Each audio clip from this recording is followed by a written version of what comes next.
everyone, and welcome to the Podcast by ARMY podcast, where we talk about BTS ARMY, fandom, and research. We are your co-hosts, Dr. Kate Ringland and Jhertau Her, a university researcher. And today we're talking about McDonald's. McDonald's and Taehyung and BT21. And we're just gonna kind of work through these feelings. We may change our mind, change our opinion in the future. And if we do, that's just how things work. You change your opinion sometimes in life. Yeah, I feel like I've definitely changed my opinion and feelings multiple times just in the last week about things. Here we are. Yeah, there's a lot of reflecting happening.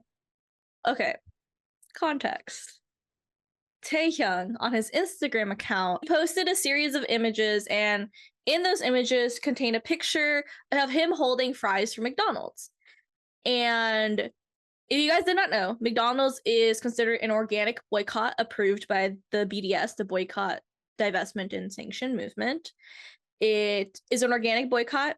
Now, what does an organic boycott means? It means it was organically decided by a large group of people to boycott for its association with Israel. McDonald's, for a lot of people, is not feasible to boycott for a lot of different reasons. We're not going to really jump into it because basically the premise is that we are boycotting McDonald's. We would like you to join us in boycotting McDonald's. We think it's important that we boycott McDonald's, not only for its involvement with Israel, but also McDonald's is anti-union. Something a lot of people don't talk about. McDonald's infamously does not want their workers to unionize. A lot of its workers cannot even get to the union stage, the union at stores stage, because McDonald's corporate prevents them from doing that. So there's a variety of reasons to boycott McDonald's that you should be aware of and that you should think about when making your purchases. But yeah, so McDonald's is being boycotted right now by a lot of Palestinian and pro-Palestinian people. And Taehyung chose to post McDonald's on Instagram. And I'm saying chose to post because those Instagram accounts are controlled by BTS. We know they're controlled by BTS themselves as people because they have said it multiple times. It's their own personal accounts. And how are you feeling about that, Kate? So I don't feel great about it. I am probably one of the people that's giving it a more generous take than others. And I want to preface this by saying that everyone's feelings are valid in this. So however you are feeling and wherever you are sitting in your ARMY / ex-ARMY experience in all of this, ? I think that's all very valid. I don't know. I'm disappointed, but also not entirely surprised. I am of the stance we don't have enough information to really make a strong judgment one way or the other. I don't think it was intentionally put there to be harmful. I don't think he intentionally meant to harm people by posting that. But again, everyone is going to have their own opinions about that. I think we should be allowed to have space for all of those opinions. Yeah, I agree with that on allowing people to have space to have a variety of opinions, because there's a lot of people who are very angry about it. Yeah. And I think they're very valid in their anger and the anger that I have. Kate and I are going to give a more generous perspective as we continue talking. But if you are angry about it, you're completely valid. If you're going to be even more generous than Kate and I, then you're also completely valid in that opinion, because there's a lot of things we don't know right now. Yeah. And we just want to be generous of that. A lot of people are not going to like that we're being generous of that, which is completely valid. That's fine. But we're coming here with this perspective, and we're going to talk through it, which is why you listen to the entire episode, because we're working through it with you. Yeah. That's the whole thing. Yeah. And I will say that I feel like I should clarify my perspective on my relationship with other people in general, as I tend to, and I get that I come from a place of privilege, so I will put that on the table too while I'm saying this. But I, as an educator and as somebody who doesn't want to assume things about other people and where their life experiences have been and where they're coming from, I do tend to be more generous in my read of people and try to come from a place of maybe you don't have enough information and that's why you've made this mistake. It doesn't mean that we ignore the mistake. It doesn't mean that we can't have feelings and be upset and mourn the experience of the mistake. I want to put that out there. And this tends to be how I also interact with folks on spaces like Twitter and in my classroom. I tend to be more generous in my read, and I get that is not something that everybody wants to do, and that's fine. And that again, I'm coming from a place of privilege where I'm allowed to compartmentalize a little bit and be like, okay, I'll be the one to help bring you to the table if you want to learn more. So anyway. Yes, and I feel the same way coming from the perspective of an educator, also from the perspective of the fact that I am an Asian woman.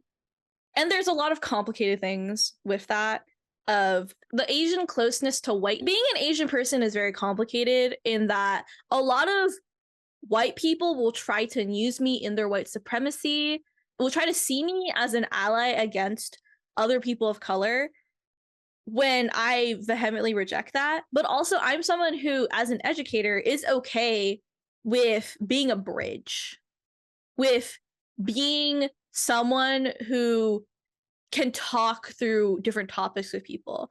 Because I am someone within my friend group, within the people I know, who is considered really radical.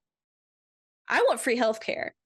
To a lot of people, that's anarchism already, right? Yeah. But I feel like it's not my responsibility, but I'm okay with taking on the responsibility of meeting people where they are and uplifting them to be more radical. Yeah. And to seeing a better future. Because a lot of times, let me give some context to this as well. I come from South Sacramento, so a more rural, conservative community. And a lot of times when people think, oh, you're from California, you must be like totally blue, liberal, right?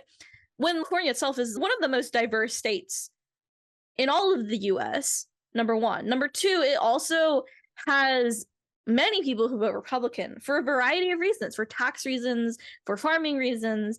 The people I know, a lot of them vote Republican for farming reasons, right? Because a lot of Democrats want to restrict water use and want to have a lot of conversations about climate change, about green energy. But farmers, when they see those conversations, they see things they can't be included in. Because for a lot of farmers, they need water to grow crops in order to sell those crops, in order to make profit. And additionally, a lot of people who are more liberal, who are blue, who believe in green energy, they want to do a lot of solar panels, green energy, electricity, right? But a lot of these communities don't even have dependable access to electricity. So asking them to switch from gas machinery, like tractors into green tractors or solar powered tractors, that is a lot to ask on them because they can't afford it as well. California, my background is really not what people expect when they think of a Californian, because I have a lot of opinions a lot of people would not agree about, especially about things like gun rights. Because I am from a rural area, people do own guns, and they own guns for a variety of reasons: to protect crops, to protect animals from wild coyotes and like that. There's a lot of diversity of opinion in California and in my background.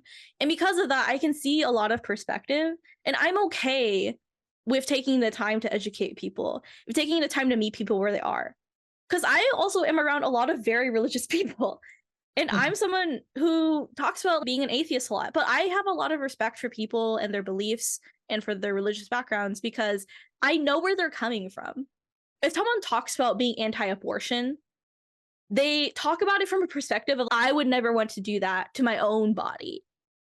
And when I talk with them about it, I'm just like, okay, so you would never want that for yourself, right? But like, what if someone else did it in this scenario, right?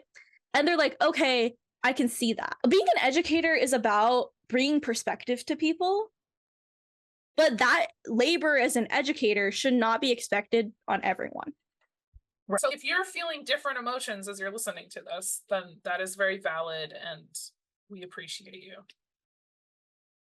Yeah, because perspective is everything. Perspective supports us seeing things and seeing them very clearly, which is why I empower people very often to say Zionists instead of saying Zionist compliant, Zionist complicit, or saying anti-boycott, because this happens a lot in a lot of the physical world advocacy spaces that I work in, where people will not name things as they are, even though very clearly that is what it is. If all of the behaviors are there, and this person says all things, does all things that fit this label, then you should call them that label, because you should have clarity in understanding who they are. This happens often with things like microaggressions and racism. So I'm an Asian woman. People are microaggressive to me constantly. I'm small. I'm 4'11". Often when I go to a lot of meetings, I don't talk unless talked to, or unless there's a really important point I want to make, because I try not to take up a lot of floor space. A lot of my activism is centered around bringing people in and standing back instead of standing up, because I do a lot of standing up in a lot of capacities. So whenever the opportunity presents itself, I don't want to stand up because I want someone else to stand up. But it's really important, especially when there's microaggressions, which are very subtle racist actions. They're not overtly racist. Overt racism is like a slur or some type of physical harm to someone because of their race. For me, what I experience often is people belittling me and looking down on me. But they don't say that they look down on me because I'm Asian. They don't say that. They just do it. But their actions tell me that they are doing that. And thus that is racism. Microaggression is racism. When I talk with other people from other backgrounds, there's a lot of keywords people use against different groups of people in order to frame those certain groups of people as harmful. And those are microaggressions. A lot of those things I can't claim, so I'm not going to say them. But Google microaggressions. I'm not going to overtly say them because a lot of them are really bad words that I would never use to describe someone. Especially comparing certain groups of people to animals, to like using certain words to describe people. All of those things are microaggressions. But a lot of people hesitate to say that microaggressions are racist. When we should say that microaggressions are racist. You are being racist when you use microaggressions. And the reason they're called microaggressions is because they're hidden beneath this layer of politeness, this layer of social conversation that allows them to exist. But being able to name them, be able to call people out on it, being able to bring people in to have a conversation of, hey, you shouldn't use that language, and you shouldn't think that way because of this reason. That's something that we should talk about. And that's the conversation I'm trying to have as Zionism too. I was just going to say, we've both actually posted about ableism on the timeline. Yes. Because that's another one that most people, that's a microaggression people don't think about ever. But like when you call something crazy or when you say that's so insane, those are actually microaggressions. Yes, because historically those words have been used to label people and then institutionalize them into mental health hospitals where they are then abused by caretakers. Yeah. And it's been interesting, well, especially it's actually in the context of what we're talking about in this episode, of folks who have overtly or, you know, implicitly been talking about sending people away to mental asylums because of their take on this whole McDonald's issue, for example. And I, as somebody who has struggled for the past 39.8 years of my life with mental health stuff, I personally don't want to get lumped in with those folks, because those folks, they should know better. They should act better. We should not be like bringing in mental health to this space, because honestly, it makes like, those are microaggressions against me, and I don't like being lumped in with those people. Anyway, so that was another example for you. Yeah. So a lot of times people are not conscious of microaggressions. They're not educated on it, which is why Kate and I are okay as educators to talk about it with people, right? Yeah. And this goes back to Zionism as well. If people act like a Zionist, if people manufacture consent for Zionism in any capacity, that is being a Zionist. And I think a lot of people are scared to say that because they have a very specific idea of what a Zionist is supposed to look like, supposed to act, supposed to be, when really the root of the word Zionism is believing in the state of Israel. Right. And if you manufacture consent in any type of way for Israel to exist, then you are acting like a Zionist. You are being a Zionist. And I think it's okay for people to say that. A lot of people may disagree with me. A lot of people may not like that I make the word so inclusive. But in order to have a clear view of your activism, you should make it inclusive because that's how you address people. That's how you actually start having conversations with people. Where it's, hey, you are acting like a Zionist because you're doing XYZ thing. And that is why you're being called a Zionist. Yeah. And people are like, no, I'm not. No. And let's be real here. Okay. You are allowing consent for Israel to exist in some capacity, either by silencing Palestinian people or by uplifting something that is associated with Israel. Let's be real here. And I think that if that label makes you uncomfortable and you don't like being labeled as such, then it's time to reflect on your actions. Yes, perspective is everything. Yeah. That's why we need perspective when talking about BTS and the situation at McDonald's. It's not confirmed right now. Katie and I are talking about this. We're talking about this on July 24th of 2024. So when this episode comes out by Friday, there may be some information we don't know yet. Just be conscious of that. But right now, there is no confirmed McDonald's collaboration. But McDonald's Ecuador had posted a teaser post. It's basically a bunch of emojis. It spells out BT21. Yeah. And what's speculated is that there is a BT21 McDonald's collaboration. And we have very complicated feelings about that. I think I want to speak on this first really quickly, that I have been boycotting Line Friends since I started boycotting. So I'm not sure why people are talking about boycotting Line Friends now, when boycotting Line Friends has, in my perspective, boycotting Line Friends has been synonymous with boycotting Hybe, because Line Friends also gives money. The money has to go somewhere. The money just doesn't go from Line Friends to BTS's pockets. The money goes through Hybe to BTS. I can actually explain that. So there was a space on Twitter. There was a space with Rue and was it not? Oh, okay, go ahead. Sorry. Yeah, so there was a space with where they basically presented, it was where the first presentation of the Hybe boycott visual poster and all of that was presented and explained. So this was back in February or something. I'm not sure of the timeline, but it was early this year. So that's when Rue presented the visual, and it was good. It was a good space. But one of the questions that came up was like, do we also need to boycott BT21? And in that space, the discussion was, it's not really Hybe, so I guess it doesn't matter. And so a lot of people took that as, okay, then I don't need to boycott BT21. And so I think there have just been mixed stances on that ever since, because I know that space, and I know I've seen the conversations just this week of that same conversation of, I've been boycotting them this whole time, and other people going, it was okay before, but now it's not okay. Yeah, there's been mixed opinions, but I tend to agree, like Hybe is still getting a cut from that. I think that just needs more clarity when it comes to the overall boycott movement. But for me personally, I've not bought anything from Line Friends. And I've talked about this before. I was a Superstar member. Right. Basically get free shipping because you spend over $1,000 on BT21 merch through Line Friends itself. So I'm not buying secondhand. That's like new merch. Right. That's shipped to my house.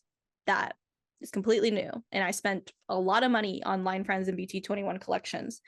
And with that, I boycotted.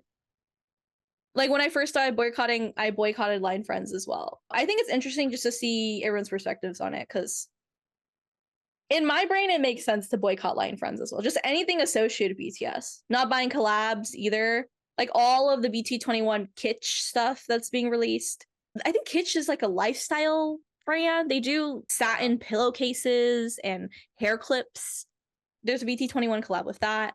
Just boycotting all of it. There's some type of bigger conversation that needs to be had here within the boycott movement of anything associated with HYBE in any capacity needs to be boycotted. Does not matter if it's like directly. Like people are boycotting the Grammy Museum right now. Right. Which I believe is more of a direct connection with HYBE, but also like it's a little disconnected with the fact that it's the Grammy Museum themselves doing it.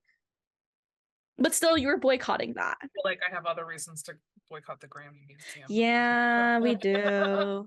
But no, I agree. And I think that especially I might have felt more wishy-washy earlier this year, but with the way HYBE has been doubling down, if you will, on their silence and censorship around this issue, and with their continued support or complicity in Scooter Braun's activities, carving any support out for them where possible is what I've been doing. Yeah.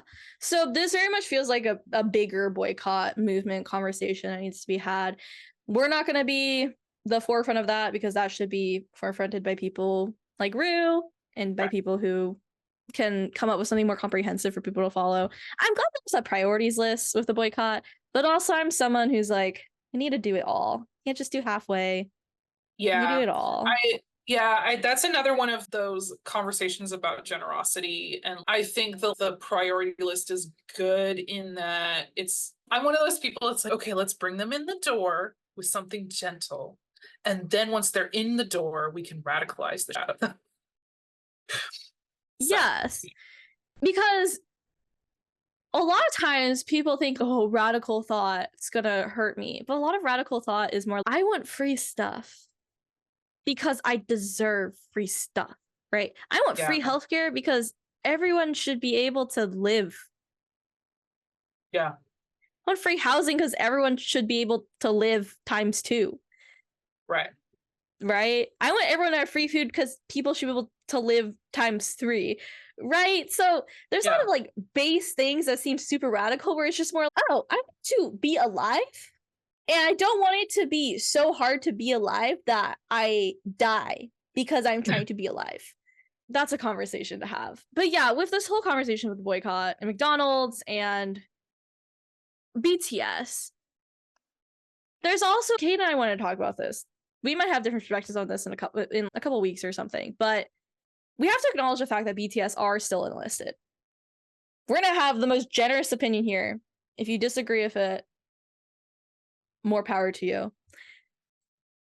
But the fact that BTS are enlisted, we don't know what they're seeing.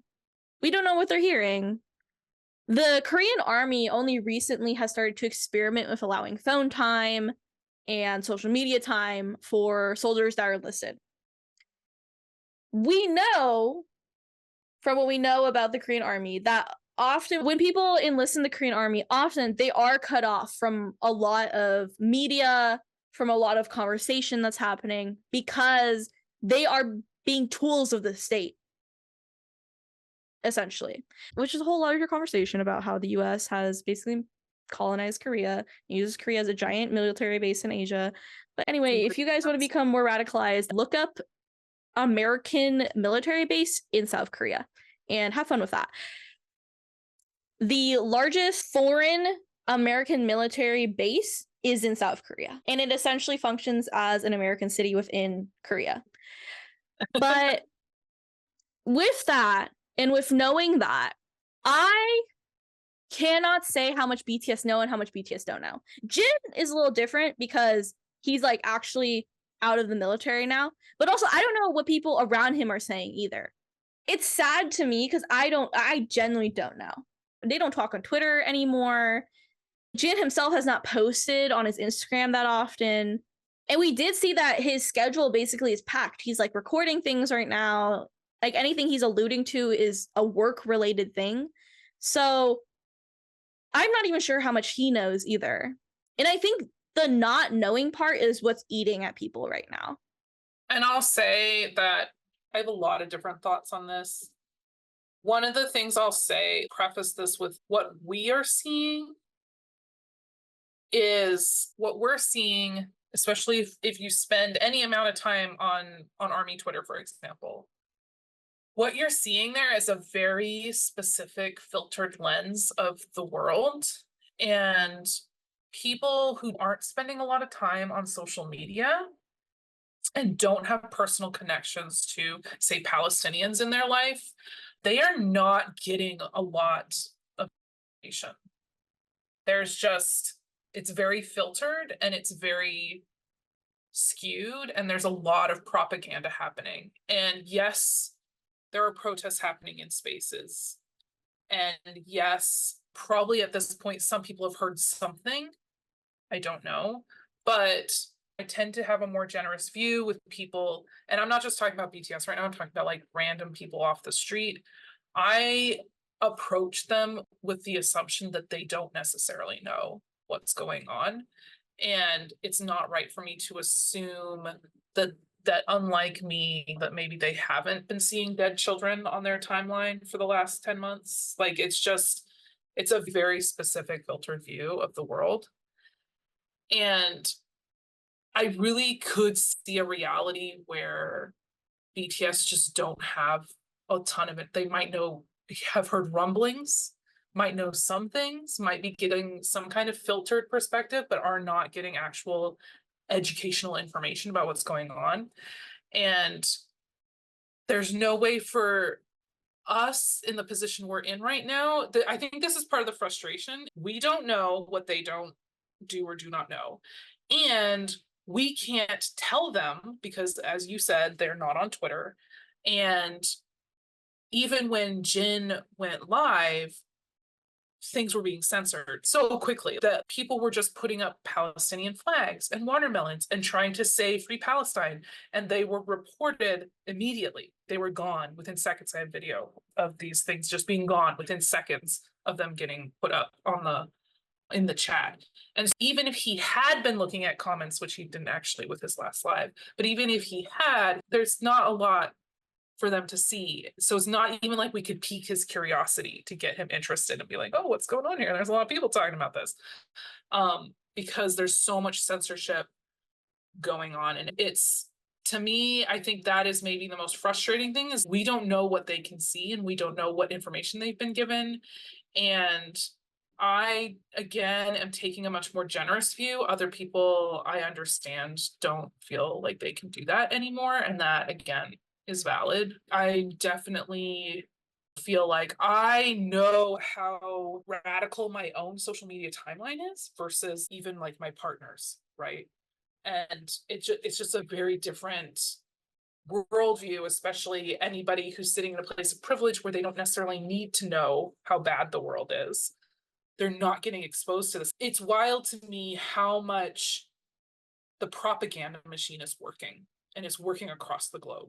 I'm unpacking a lot of emotions all at once here. But anyways, I also feel like for me, there's the frustration and the not knowing, but it's also to me very terrifying that people don't know what's going on in the world. People are getting this misinformation and disinformation and just rolling with it.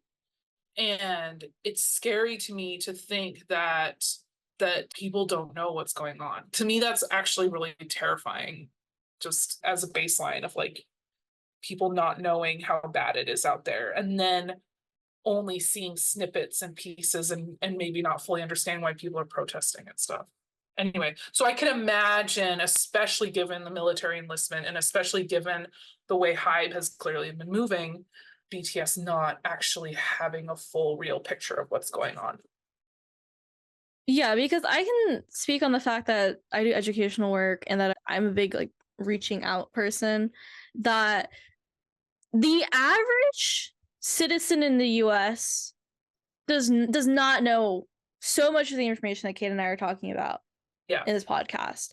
Because there's so many people who live in spaces where they're not connected with activism in any type of way, or they don't have the opportunity to connect with activism. And I think giving ways to bring those people in is really important. But right now, the frustrating part, as what Kate was talking about, we can't bring BTS in. We can't reach them in any way. And anytime we try to reach them, we're censored by even our own fandom. People are supposed to be our co-fans.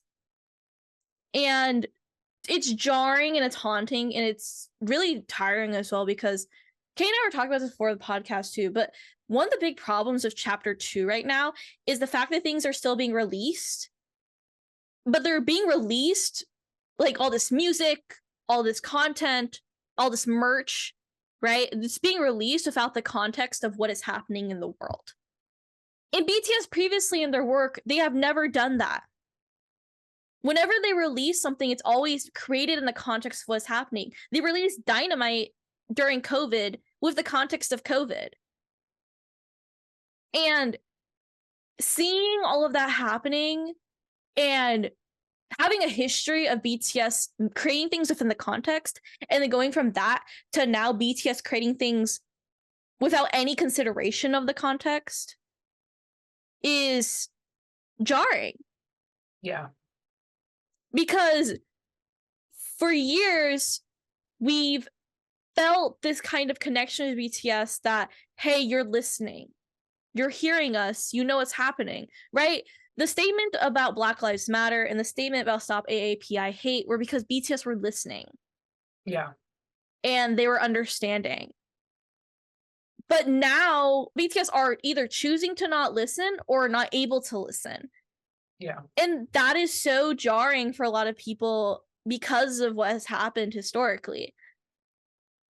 And I think it's jarring also for their art and for their work, because BTS releasing things without the context feels wrong. Yeah. Like, even though I love the music, I appreciate the music, I love, the work that Hobie has done, the work that Namjoon has done, the work that Jimin has done, like all the singles, all the songs, all the music. I think it's nice that they're being released and there's still something for us to look at and enjoy while they're gone. It's jarring though, because it's just released. It's not actually created within what is happening right now.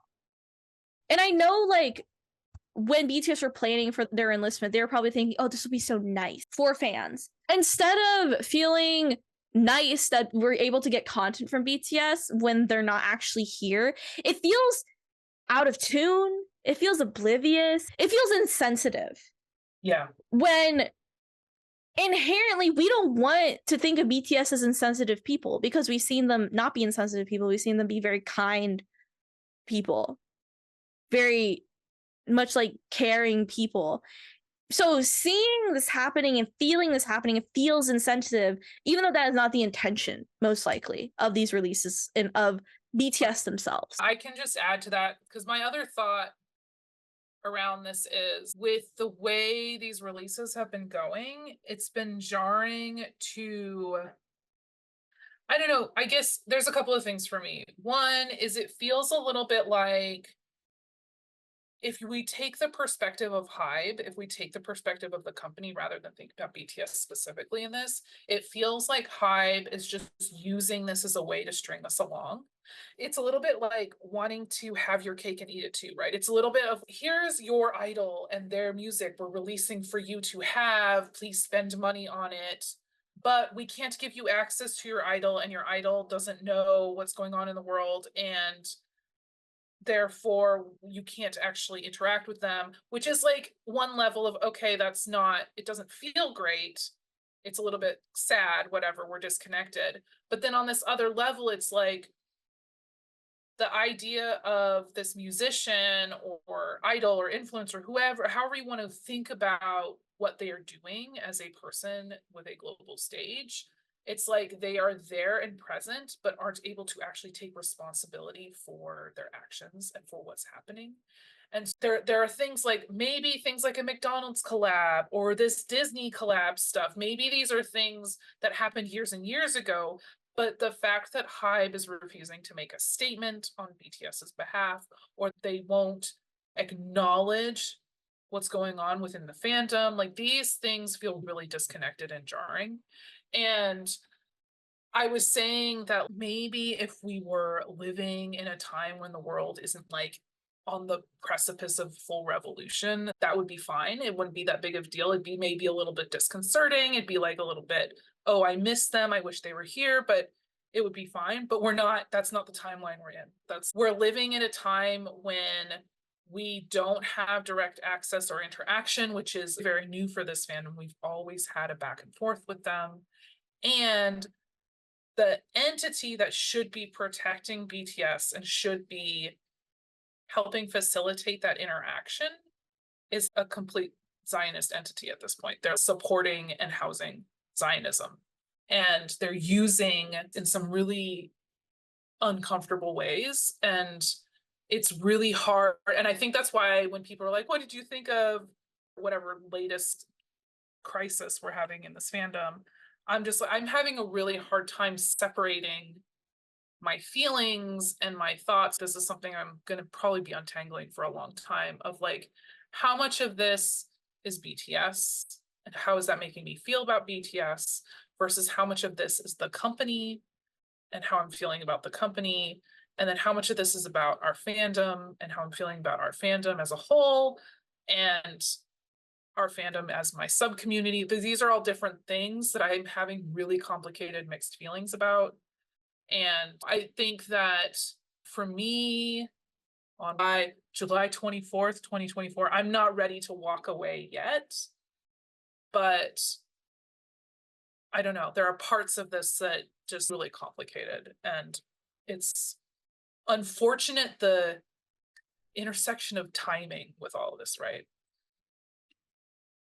I feel the same way that it is complicated. And I'm not going to say anything too concrete about how I feel because not even I am super concrete on how I feel right now because there's a lot of complicated feelings I have, right? So something to talk about in this whole conversation is Hawai'i, right? Hello, this is future Jhertau.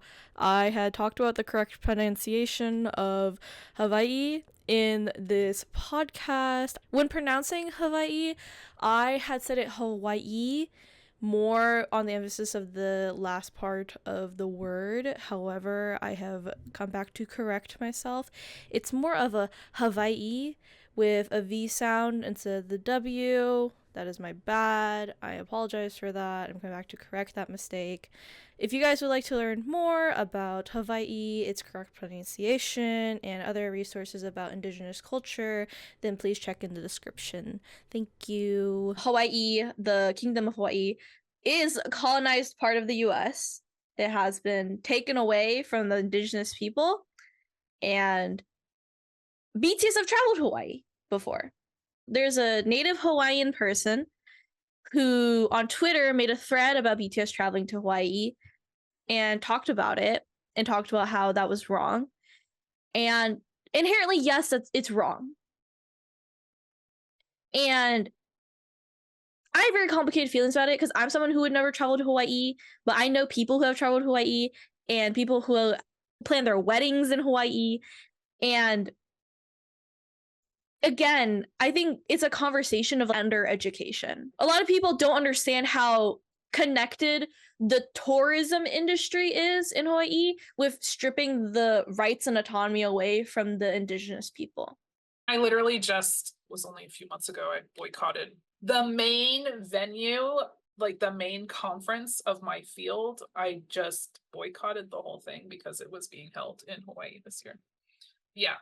Around Hawaii, there's a lot of nuanced conversation there and complicated feelings with, I don't hate my friends, but I'm really disappointed when they choose to travel to Hawaii or they even talking about it casually because it's, hey, the indigenous people tell us not to go. They're like, I already booked my trip. I'm going. Right. And I'm like, I'm trying to meet people where they are, but that in itself is frustrating in a lot of ways because I feel really strongly about you shouldn't go to Hawaii. You should never travel to Hawaii. And if you want to support the just right now, I'm literally wearing a Hey Hawaii shirt.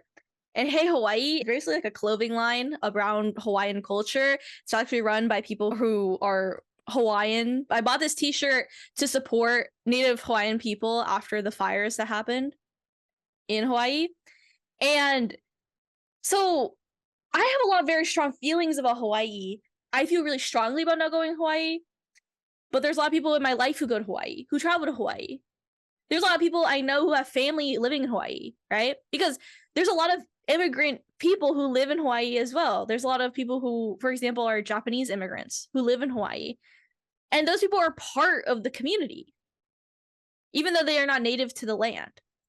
So I think when talking about BTS and McDonald's, about Zionism, about Israel, about Palestine, and then also including in that conversations of other ways BTS have been complicit with colonization, it's a very large conversation to have. Even as I'm thinking about it, as we're talking about it, I'm like, whoa, this is a lot in this one moment.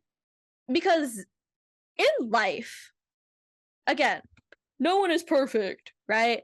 But in life, you have expectations of the people you look up to, the people around you, and people will disappoint you constantly. Which is why it's frustrating for a lot of activists who are super duper true to their morals to be around a lot of people, because for them, it's like, this is a non-negotiable. And I'm someone, and I'll say it because a lot of activists get angry at me too, but there's a lot of stuff where I guess it has become negotiable for me, especially around things like Hawaii. I'm still friends with people who travel there. I get mad at them every single time. We have a conversation every single time, but they still go. When talking about BTS and having this conversation around Zionism, around colonization, it is so much bigger than any one of us. And I think when thinking about how much bigger it is than every one of us, we shouldn't get too lost in how big it is, but we do have to think more than just the baseline in these types of conversations. How do you feel about that, Kate? Yeah, I agree with that. I think that living the activist life, if you will, I think that, you know, a part of this is making sure not to internalize all this, especially when we're having moments of disappointment or frustration. It's important not to internalize a lot of that, to give in to the despair that tends to spring up in these moments. I will also say that I am not expecting perfection from anyone. In fact, I believe perfection to be a tool of white supremacy. So we'll just leave that on the table for folks. But I allow people mistakes and I allow people to learn. And I think for me, the part that gets me, the part that makes me want to scream into a pillow, is when people speak up. Like you said, there was a whole thread about tourism in Hawaii, and there have been other indigenous groups, like Indigenous North Americans, for example, who have spoken up in their discomfort for some of the props that BTS have used in stages and music videos and stuff. And what has consistently happened with these indigenous groups is we've seen this mass censorship and kind of oppression from other parts of the ARMY community. And I think that is what really gets me. That's what, you know, the fire that I keep burning is this idea that we are this community, but we don't seem to, as a whole, actually agree with supporting and including our most vulnerable. And that is an entirely separate thing from BTS themselves. Yes, BTS are not perfect people. They haven't done things perfectly. They have their moments of failure, etc. They are human, but not allowing for people to express that opinion and not allowing for the grief and the hurt that comes with those moments, that is what gets me. That's what upsets me the most, is that kind of the oppression from within our own community. And we're seeing that on steroids right now. And I think that was my tweet yesterday. We now have internal ARMY harassment campaigns against multiple indigenous groups going on at once. And this should be a time of reflection for folks, but that's not where we're at right now. Yeah, I think that is the main thing that's a big frustration point for pro-Palestinian army, for army who are pro-indigenous, really, who are pro-change, that right now, instead of having conversations of change, of humility, of activism, we're seeing a lot of consent for the norm.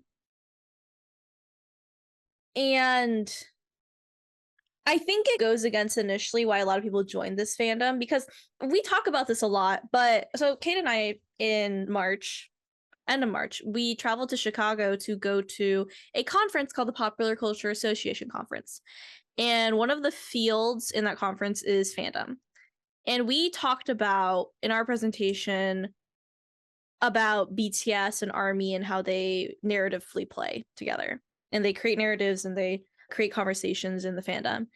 And one of the questions for the panel that we had came from this Korean woman who, she wasn't an ARMY, but she wanted to come in, and she asked a question, and she asked us, why do people love BTS so much? And people had a lot of different varying reasons why. Oh, they're really cute. People love the underdog story. But I, as an ARMY, fundamentally disagree with all of those things. Yeah. I didn't say it then, because that's a little too much to say it, or to argue with other academics right then and there. But people do not like BTS because they're cute, because they're pretty, because of their story, because of their narrative. Those are all add-ons. The fundamental reason, this is my theory, by the way, and you can disagree with this, but the fundamental reason why people like BTS is because of their authenticity. And a lot of people take that and they're like, does that mean other K-pop idols are authentic? Does that mean other musicians and artists aren't authentic? I'm like, no. It's just that their authenticity is so integral to their identity and to their art. And it has been since day one. That is what brings people in. Because we talked about this on a previous episode already. People are craving authenticity right now when it comes to music. And people, when it comes to BTS, crave the authenticity. They want the authenticity. They want BTS who may be awkward in some videos or maybe a little weird. They want BTS who say it from the heart. They want BTS who care about social issues, because they want an authentic BTS. They want an authentic celebrity, which seems like an oxymoron. A lot of times people don't recognize that, because a lot of times people come in and they like BTS and they never get to that point. So when you strip BTS of that authenticity in any type of capacity, or you as the fan try to make them look less authentic by trying to say, oh, we support social issues, but not this social issue, that makes all of us feel gross. And I'll take it a step further and just be like, if you as a person came to this fandom and came to BTS, and this is a story I've heard over and over again, and this is part of my research. Ooh. Anyway, I've heard over and over again about how people were at their lowest point, people were struggling, people were having mental health, other life crises. People tend to come into the fandom when they need something to hold on to, when they need, and it totally goes back to that authenticity. They need people to understand how they're feeling. And often what they do when they come into this fandom is not only they came here because of BTS, and then ARMY's here, and it's a bunch of other people that are here for the same reasons. And they're here because they want to be in community for those same reasons. And I think that has been the most jarring part of all of this, has been the self-centeredness of people to say, I've been helped, they helped me, so I am not going to help anyone else. And I'm not going to allow other people that same solace. And that is antithetical to BTS's message and to all of the community work that I have been studying up to this point. within this fandom and with the people I spend time with. I think that's been the jarring thing about all of this, is seeing that, yeah, oh, it's okay for them to stop now. It's okay for them to not be political anymore, or whatever it is, the picking and the choosing. So I'm included, but the wall is now here. It stops at me. And I think that is something I really struggle with. And I've seen some of the conversations with people just being okay with that. That was a little bit of a tangent. But, and again, that is, again, not really anything to do with BTS themselves. They aren't saying anything. They aren't here right now to say anything. And I think that is part of this kind of cycle of frustration we're stuck in, is we don't really know, and the community is very fractured, and it's this very tangled web of feelings, because a lot of it's not actually about BTS, because again, they're not really here. Yes, it was awful that Tay posted a picture of McDonald's. That was bad. I won't disagree with that, but I also think that they are not a part of this system right now. And other than people are using them, using the image of them, using the numbers they draw, using the power that they manifest into the world. They have this huge pull, and people are just going with that and using it. And anyway, I have a lot of feelings, but a lot of them are like the people around the periphery of BTS, and not about BTS themselves. I'm gonna just wait it out on them and see what happens tomorrow. Yeah, I feel the same way, because I hold a lot of anger and resentment, but I don't think any of it is really targeted towards BTS. More towards my own community, more towards the company, because all of this would be significantly easier to get through. Just the fact that a genocide is happening. But yeah, it would be significantly less mental strain if the community had actually come together for Palestinian armies, or just Palestinian people. right. Right? Because at every single step of the way, there's been pushback, right? Even people asking one in an army to share care for Gaza, to share Palestinian resources.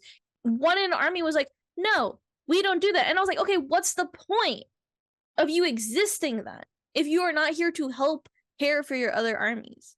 You raise money, you do donations, but at this point, where is the care? So there's pushback there. There's pushback when we do an in-person protest. There's pushback when we don't do an in-person protest. Yep.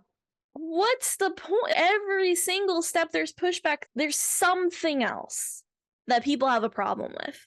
That is what has been the most emotionally straining and draining of this whole situation. I really wish that as a community, we had come together for Palestinian people, and we had actually, I'll say we in this, I wish we had cared enough. Because even today, I feel like we as a community don't care enough. There's still people on sides of Army Twitter just going about their day, hanging out, right?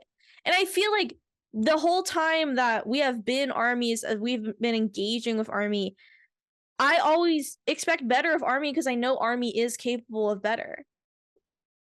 It's really sad when I now have to be like, okay, I'm just not going to expect better of you, because I want to expect better of you. I know you can do better, but knowing that the community is not doing what I know it can do is really sad and really frustrating.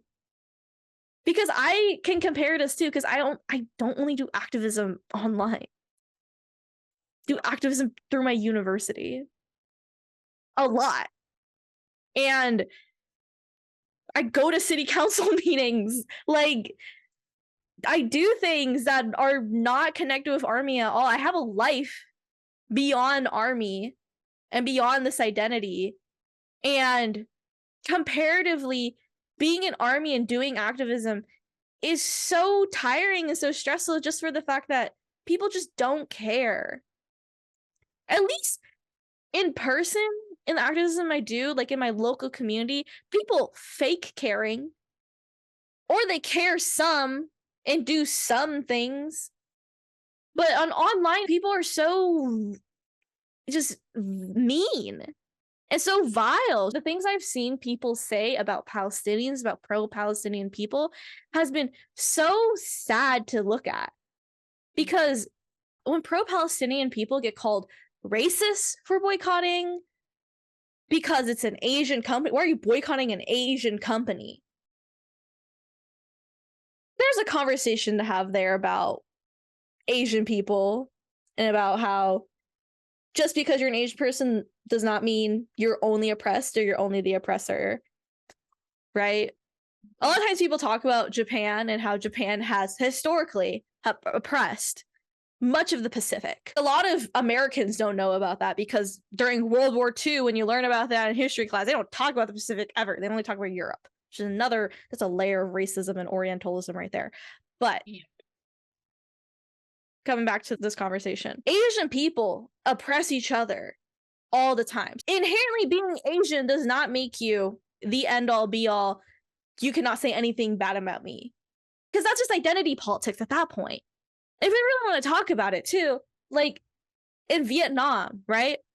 I'm Hmong, okay? The Hmong people of Laos, there's a lot of nuance here. The Hmong people of Laos, there were some Hmong people during the Vietnam War who did help the US on the Ho Chi Minh Trail and aid the US during the Vietnam War.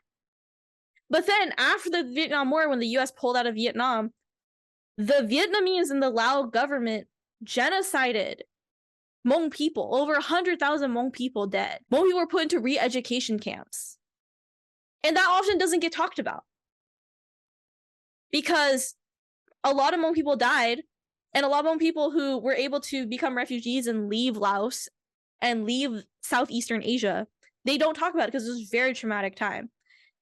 And when we talk about these types of things, a lot of people don't consider that because these Westerners are playing identity politics constantly of, oh, they're Asian, so thus you're being racist. And I'm like, okay, let me add a layer of nuance onto that conversation of, okay, Asian people oppress other Asian people. There's multiple instances of Korean people being racist towards South Asians, of Japanese people not accepting foreigners. The xenophobia baked into Korean and Japanese laws against foreigners from moving to their countries is astronomical. It would not be accepted in places like the US, but it's allowed to exist in those countries. Playing identity politics and trying to say that because BTS are Asian, and if you hate anything that BTS does or their company does, then you're racist, that doesn't connect. Because the world is more complicated and nuanced in your identity politics. Asian people are not a monolith, and Asian people inherently are more complicated and more nuanced than just, oh, I'm Asian or they're Asian, so if you say anything bad about them, you're being racist. Also, take a minute, I'm also an Asian person. I'm also, add a layer to this, I'm also a minoritized Asian ethnicity.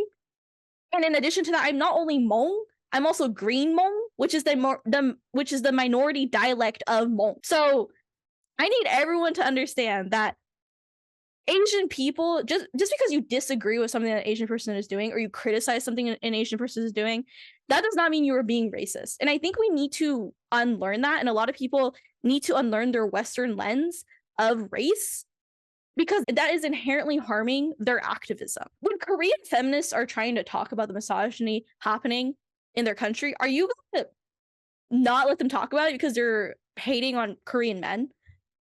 I'm not going to answer that question because I have a suspicion about certain factions of our fandom not answering that the way I want them to. No, but the way that people use identity politics in conversations around BTS are so wrong on so many levels. Because when people talk about BTS and they try to like use identity politics and be like, you're being racist towards an Asian company, you're being racist towards Asian men for criticizing them, for having an opinion that is opposing them in any type of way. I'm like, Okay, number one, I'm Asian. I'm an Asian person criticizing other Asian people. Right? And people don't know enough about my BL background to be giving me flack about Asian politics and media. I'm sorry. I have been ingrained in talking about Asian media and culture for far longer than many of these people have even been armies. So if we're gonna have conversations around Asian media about Asian people, you cannot have a Western lens of race.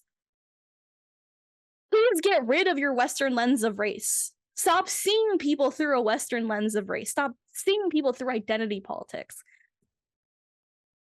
Because that type of perspective inherently is harming BTS, is harming your fellow fans who are Asian, is harming yourself for putting yourself in that perspective. Because the Western lens of race is what? Racist! Yeah.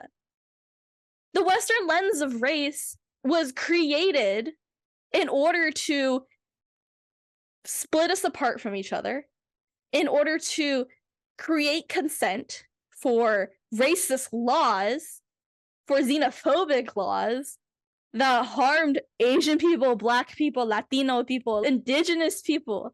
Identity politics is going to destroy you, so stop playing them and stop using them. And study Asia beyond just what's in American and English textbooks. Study Asia from the perspective of Asian people. Okay, because some of you guys don't read enough. Because the conversation I'm trying to have right now, a lot of people are gonna call me elitist or classist for saying this, but many people who have conversations, especially from the West, I say this as someone who lives in the West. Do I identify as a Westerner? I'm not entirely sure, because I was born in America, but my family is from Laos. But we're displaced peoples who have always been oppressed. Chinese people have oppressed Hmong people. Lao people oppress Hmong people. Vietnamese people oppress Hmong people. Hmong people historically have always been displaced as a people because we're an ethnic minority. And in order to even understand some of those things of what Asian people experience, not just like Asian people you recognize or ethnic groups you recognize, but Asian people as a whole, what they experience, you need to read and you need to engage with literature and people and content that is not from a Western lens.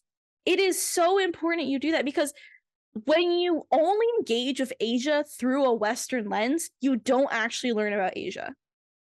We should call Edward Said right now. I gotta call this man right now.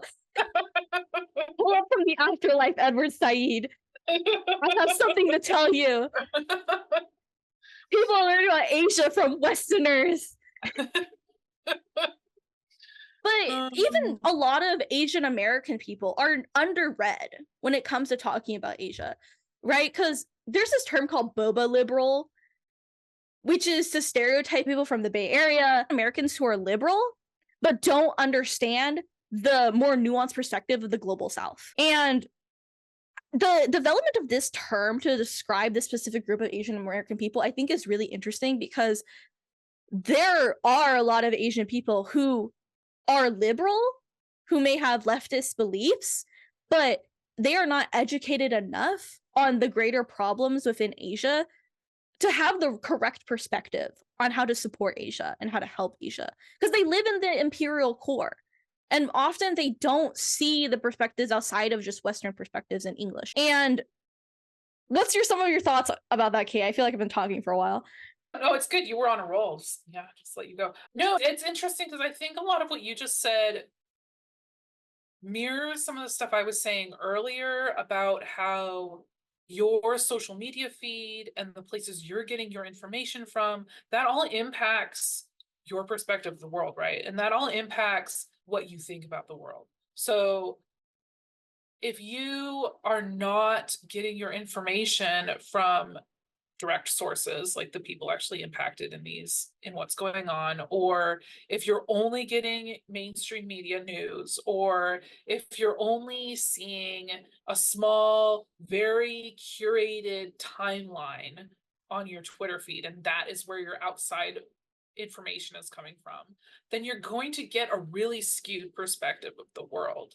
I agree that it's really important not to just know what's going on right now, but to read and to watch documentaries. There's a lot of really good video essays on YouTube if reading is not your thing. There's a lot of places you can go and get information and become better educated in general about the world. And I think that we talk a bit here about becoming radicalized and stuff, but I think that there has been especially recently, there's been a push towards, especially in the West in general, but I've seen it not just broadly in the United States, but also I've seen it within ARMY, this kind of push towards anti-intellectualism, and that goes hand in hand with things like fascism. That goes hand in hand with this over moderated, over policed state that we're waltzing ourselves into at the moment. And that is coming because people are not educating themselves. They're not thinking critically. They're not questioning the stuff that's coming across their timelines. They're not thinking about things in the larger context. So they're seeing screenshots of things. They're seeing things taken out of the context that they were originally written in. There was a really interesting conversation that was happening on Twitter around reading books and how we are in an era where a lot of the classics, like there's literature out there where you really need to read the whole book for it to make sense. You need to read it from cover to cover for you to really understand the idea that's being portrayed in the book, and how with things like book talk and our social media, the way we just decontextualize a text by just taking a screenshot of a particular passage and going, oh my gosh, look at this big moment in this book. That's an interesting thought process in general, but I do see how that's impacting the way people are thinking of, oh, I'm just seeing a small snippet of something. I'm not going to seek further information. I'm just going to have a feeling about this, and then I'm going to retweet it and move on, or I'm going to react to it in some way and then move on and not think about the consequences and not think about the larger picture that is happening in. It's something we've seen. We've talked about this with shooters and stuff, right? In the ARMY community, we've seen how stuff gets decontextualized and spread. And that's how misinformation and disinformation happens. And we're seeing that kind of daily at this point. And I think that if you yourself take on a little bit of education for yourself, in whatever form that looks like for you, listening to this podcast, great start. Great start. But there's like other places you could be going to get more information that comes directly from the people that the information is about. And I think that's super important to do that. Yes, I completely agree. And to add on to this conversation too, when we're talking about intellectualism, people who don't want you to read, who don't want you to be educated, who don't want you to think for yourself, are people who are trying to control you. And it's really important to recognize that and to see that for what it is, because often it is easier to not read a book than to read a book. But reading that book will empower you to be able to articulate the thoughts that are happening in your head, right? So that's why, especially as academics, theory is great. Theory also is, in a lot of ways, a barrier for people to have conversations within academic spaces. But you learn theory so you can articulate a lot of deeper, larger thoughts than you couldn't have articulated without that theory. Because often, I see this happen all the time on Twitter. People saying things, and I'm like, literally, that's Orientalism by Edward Said. You could read Orientalism front to back, and he literally says the same thing. This is not a new epiphany. People have thought things before you, and if you read what they've thought about, that can help you articulate what you're thinking. It's really important to push for education, to push for engaging with education, because I really fear a world where people aren't genuinely curious or don't genuinely want to learn. Because that means that what we learn and what we do, people have control over. And that we can't have that curiosity or that want to learn. And that's scary. Because why do people not want you to learn? Why do people not want you to be educated? Because they want to control you. Because they want to control what you believe in and what you think about, what you care about. But choosing to not let people do that, not let systems tell you what to do, and instead choosing what to do yourself through what you are able to control and able to look at, that's really powerful, especially in this time and age. Kate talked to us, like, algorithms determine so much of what we see now. Being able to break out of that and choose with our own autonomy what to actually read and engage with is really powerful. A really important takeaway here is, this is so far from the topic we started with, by the way. It's interesting. Anyway, but maybe one of the big takeaways here is that the things we're seeing within our own spaces on ARMY Twitter, and not just our own spaces, but the spaces adjacent to us, the people that are talking around us and causing a lot of noise around us on ARMY Twitter, is a microcosm of what's happening outside of ARMY Twitter, and we should be alarmed. We should be, if you're like me, you should become further radicalized. I think that we should be worried, and we both here have talked about how it's scary, thinking about how there's people who just don't know what's going on in the world around them. They don't realize the oppression that is here. It's on them. They are being oppressed and they don't even see it. They don't recognize it. It's one of those things that's like, once you start seeing it, you want to fight back, because you don't want to cede your power to other people. You want to have your power for you. The things that we're seeing and dealing with on ARMY Twitter are happening at every level of society right now. And I don't know if that's comforting or horrifying. I can't decide. But yeah, I think that there's something in the more pushback we get and the more people we have who are trying to force undereducated or, ill-advised agenda on us, that just makes me want to fight back harder and educate harder and push the boundaries of what people say we can and can't have.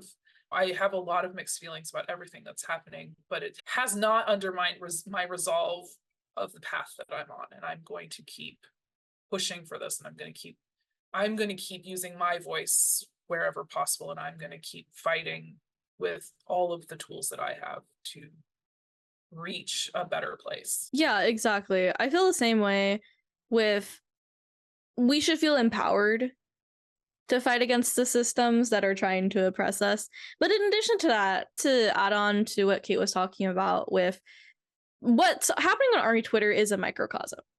It is a small view into what is happening in larger society right now. The conversations happening around Palestine, around Zionism, those same conversations are happening in other fandoms right now. I can say that because I study other fandoms. I study more than just ARMY. Spoiler alert. Whoa. I'm in communities that are not ARMY. Whoa. So she's not on Twitter 24/7? No. I am on other websites. I am engaging with communities beyond ARMY. And I think it's important to have that perspective, because I feel this is me talking to a lot of people who are pro-Palestinian or maybe feeling burnt out by ARMY Twitter. The thing is, I'm going to stay on ARMY Twitter for as long as I need to stay on ARMY Twitter. That means I'm going to stay with Palestinian armies, in solidarity with Palestinian armies, until Palestinian armies ask me to not. Yeah. That's my decision. I've decided. Even if I fall out of love with BTS or whatever, I'm still going to be in the space to support Palestinian armies. Yeah. Because to me, that is more important than my own feelings towards BTS, towards Hybe, or anything else. But in addition to that, people who don't want to be in the ARMY space anymore, there's other spaces to fight in. Whether that's in the physical world, go fight at your local, get your city to make a ceasefire statement. That's something really actionable that you can do as a citizen in your local area. Super actionable. There's probably a group of people who are already working on it in your local area.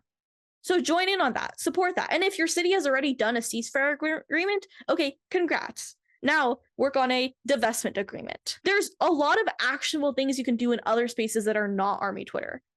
Especially if you're feeling burnt out by Army Twitter, or you no longer feel connected with BTS and you want to leave the space. That is totally valid. But there's other ways to participate if you still feel very strongly about Palestine. So I think with what I'm trying to get at is perspective. A lot of people on Army Twitter feel stuck in the space, but let me hand you some perspective right now that there's more than just this space. And there's a lot of good work you can do outside of this space as well. Or outside of the space in addition to the space. If you want to take on something else that's not within the realm of Army Twitter.